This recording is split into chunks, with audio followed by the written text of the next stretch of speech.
Hello friends, this is Ekta. Welcome back to Advik study material. ऐसे ही education video के लिए मेरे चैनल को सब्सक्राइब करें। चलिए पहला क्वेश्चन देखते हैं। पहला क्वेश्चन है, मनाली में चमेली किस प्रकार के आवास में रहती है। ये क्लास सीटेट ईवीएस के लिए है। मनाली में चमेली किस प्रकार के आवास में रहती है। प्रबल बांस के खंभों से बने घर में। देखो प्रबल बांस के खंभों की बात कर ले तो जो बांस के खंभे हैं वो कहाँ, बांस के जो खंभों पर घर बनाए जाते हैं वो कहाँ पर बनाए जाते हैं, असम में, क्योंकि वहाँ बहुत ज़्यादा बारिश होती है, इसलिए वहाँ के मकान किस पर बनाए जाते हैं, बांस के खंभों पर बनाए जाते हैं। खपरेल की मिट्टी के घर ज़्यादातर कहाँ बनाए जाते हैं, वो बनाए जाते हैं राजस्थान में बनाए जाते हैं। पत्थर या लकड़ी से बने घर या फिर बहुमंजिला घर में। तो इसका जो राइट आंसर है वो क्या हो जाएगा, ऑप्शन नंबर सी। इसका जो राइट आंसर है ऑप्शन नंबर क्या हो जाएगा, सी। पत्थर या लकड़ी से बने घर में जो उसमें मनाली में जो घर बनाए जाते हैं वो किस पर बनाए जाते हैं, पत्थर या लकड़ी से बने घर।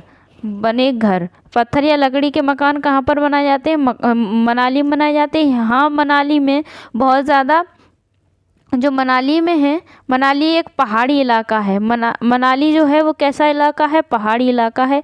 यहाँ पर बारिश भी बहुत ज़्यादा होती है और बर्फ़ भी पड़ती है। बारिश भी बहुत होती है और बर्फ़ भी पड़ती है। जब ज़्यादा ठंड होती है तो धूप में बैठना अच्छा लगता है। कहाँ पर, मनाली में। मनाली में बर्फ़ पड़ती है तो यहाँ के जो मकान बनाए जाते हैं उनकी छतें कैसी होती हैं, ढालू होती हैं, जिससे कि बर्फ़ जो पड़ती है वो वहाँ पर जमा ना हो, आसानी से नीचे फिसल जाए। इसलिए यहाँ के जो मकान होते हैं वो कैसे, उनकी छतें कैसी बनाई जाती हैं, ढालनुमा बनाई जाती हैं, ढालू छतें बनाई जाती हैं। आप देख रहे होंगे यहाँ के मकान की जो छतें हैं वो कैसी बनाई जाती हैं, ढालू बनाई जाती हैं, क्योंकि बर्फ़ जो है आसानी से सरक सके नीचे। ठीक है, यहाँ पर बारिश भी बहुत होती है। अगला क्वेश्चन है, वह प्रतिरूप जो कश्मीर हाउस बोट पर चौखटी आरा पहेली के जैसे दिखता है उससे क्या बोलते हैं। जो हाउस बोट है इस पर वो प्रतिरूप जो चौखटी आरा के जैसा दिखता है, पहेली के जैसा दिखता है, उसको क्या बोलते हैं, देवबंद, मेहराब, मुकरना या फिर खतमंद। तो इसका जो राइट आंसर है उसको क्या बोलते हैं, खतमंद। जो हाउस बोट पर जो चौखटी आरा पहेली के जैसा दिखता है, चौखटी आरा पहेली के जैसा दिखता है, उसको क्या बोला जाता है, खतमंद बोला जाता है। उसको क्या बोला जाता है, खतमंद बोला जाता है। तो इसका जो राइट आंसर है क्या है, ऑप्शन नंबर डी। सारे इंपॉर्टेंट क्वेश्चन है फ्रेंड्स, वीडियो स्किप बिल्कुल भी मत करना। अगला क्वेश्चन है, अगर आप मेरे चैनल पर नए हैं तो चैनल को सब्सक्राइब जरूर कर लेना। अगला क्वेश्चन है, जिस राज्य में नेहरू इंस्टीट्यूट ऑफ माउंटेनियरिंग स्थित है उसका नाम है। कौन सा राज्य है जिसमें नेहरू इंस्टीट्यूट ऑफ माउंटेनियरिंग स्थित है, उत्तर प्रदेश में, उत्तराखंड में, हिमाचल प्रदेश में या फिर झारखंड में। तो नेहरू इंस्टीट्यूट ऑफ माउंटेनियरिंग जो स्थित है वो कहाँ पर स्थित है, तो उत्तराखंड में स्थित है। कहाँ पर स्थित है, उत्तराखंड में। तो इसका जो राइट आंसर है वो क्या हो जाएगा, उत्तराखंड। क्या हो जाएगा, Uttarakhand. Nehru institute of mountaineering की बात कर लें तो Nehru institute of mountaineering engineering, इसकी जो स्थापना हुई थी 14 नवंबर 1965 को हुई थी। कब हुई थी, 14 नवंबर 1965 को उत्तराखंड में, उत्तरकाशी जिले में, उत्तराखंड राज्य में कहाँ पर हुई थी, उत्तरकाशी में। ठीक है, इसकी शुरुआत भारत के पहले प्रधानमंत्री जो थे पंडित जवाहरलाल नेहरू, इनके सम्मान में की गई थी। ये जो पंडित जवाहरलाल नेहरू थे ये पर्वतों के बहुत ज़्यादा शौकीन थे। ठीक है, यह संस्थान युवा पुरुषों एवं महिलाओं और स्कूली बच्चों को पहाड़ों और प्रकृति से परिचित कराता है। यहाँ पर्यावरण के प्रति जागरूकता और संरक्षण को प्राथमिकता दी जाती है। इस संस्थान में क्या होता है कि पहाड़ों और प्रकृति से परिचित कराया जाता है और पर्यावरण के प्रति जागरूकता और संरक्षण को प्राथमिकता दी जाती है। ये किसके सम्मान में बनाया गया था, तो प्रधानमंत्री जो थे पंडित जवाहरलाल नेहरू, उनके सम्मान में इसकी स्थापना की गई थी। ये पर्वतों के शौकीन थे। किस स्थान में की गई थी, तो उत्तराखंड राज्य में, उत्तरकाशी में। ठीक है, 14 नवंबर 1965 को। अगला क्वेश्चन है, जल संरक्षण में संलिप्त अलवर जिले से भारत का जल पुरुष कहे जाने वाले इस पर्यावरणवादी का नाम है।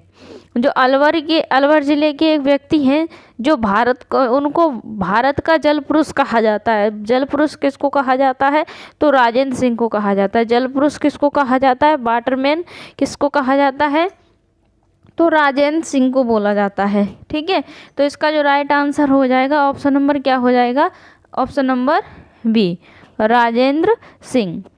जो राजेंद्र सिंह हैं ये कहाँ के हैं, तो राजस्थान के अलवर ज़िले के हैं। राजस्थान के किस ज़िले के हैं, तो अलवर ज़िले के हैं। इनका जो जन्म की बात कर लें तो इनका जन्म 6 अगस्त, इनका जन्म 6 अगस्त 1959 को हुआ था। ठीक है, इनके प्रयास से राजस्थान में अब तक लगभग 7,000 तालाबों का निर्माण हो चुका है। 7,000 तालाबों का निर्माण हो चुका है राजस्थान में। इसलिए इनको 2015 में स्टॉकहोम जल पुरस्कार मिला। 2015 में स्टॉकहोम जल पुरस्कार मिला, स्टॉकहोम जल पुरस्कार मिला। या इन्हें जल के लिए नोबेल पुरस्कार के नाम से भी जाना जाता है कि जल के लिए नोबेल पुरस्कार किसको मिला, तो राजेंद्र सिंह को मिला। तो इसका जो राइट आंसर है क्या है, ऑप्शन नंबर बी। अगले क्वेश्चन की बात कर लें तो अगला क्वेश्चन है, दिसंबर 2022 में दिल्ली का AQI 331 था।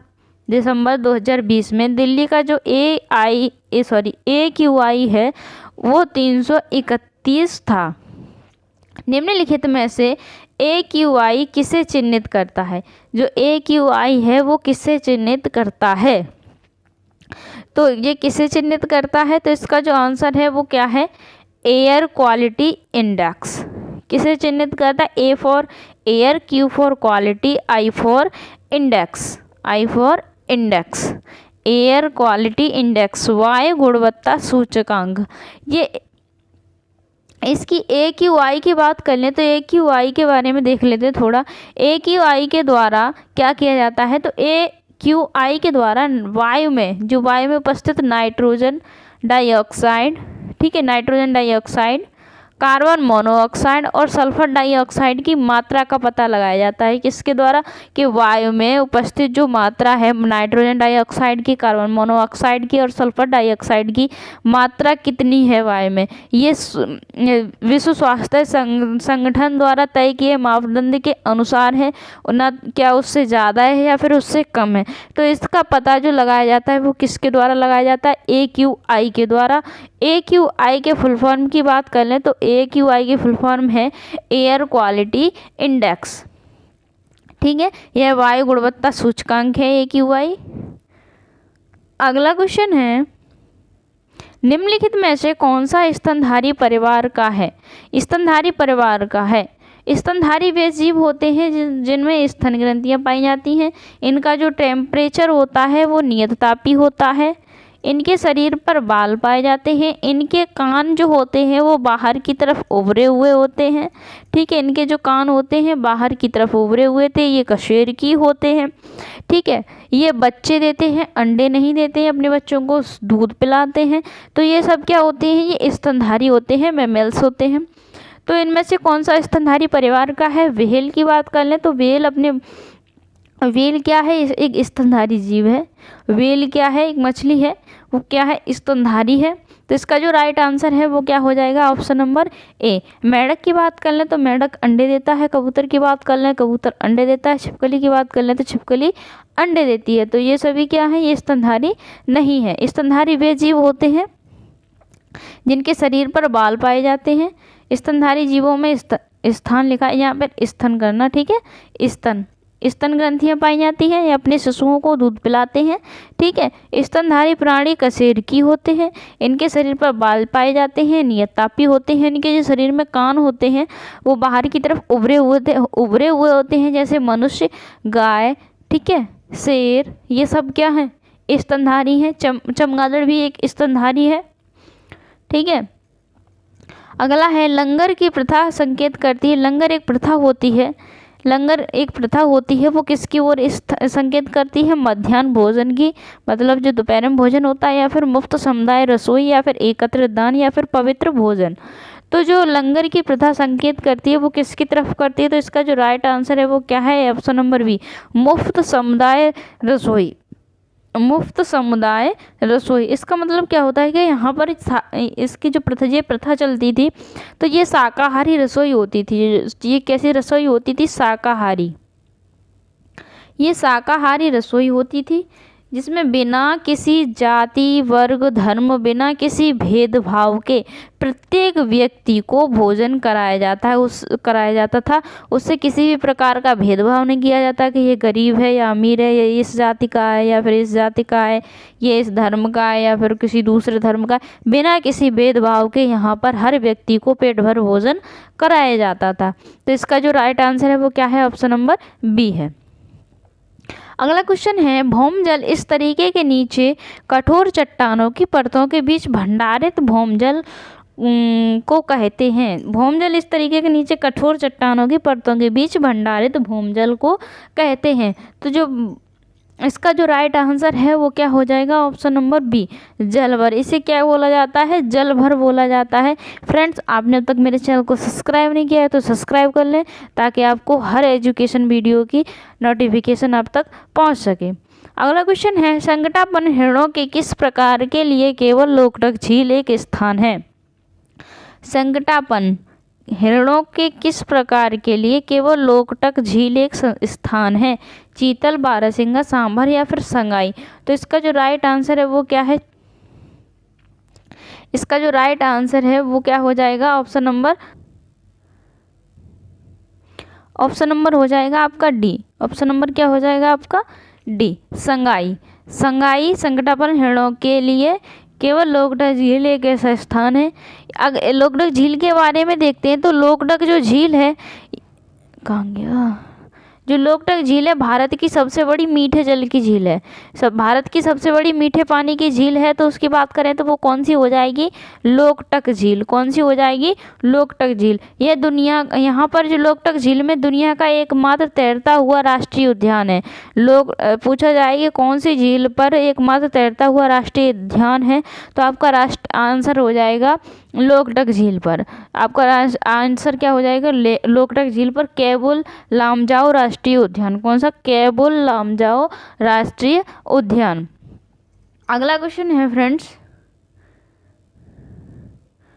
विश्व जल दिवस मनाया जाता है। जो विश्व जल दिवस है वो कब मनाया जाता है? 22 मार्च को, 5 जून को, 11 जून को या फिर 22 अप्रैल को। तो विश्व जल दिवस जो है वो कब मनाया जाता है? तो इसका राइट आंसर हो जाएगा 22 मार्च को। कब मनाया जाता है? 22 मार्च को।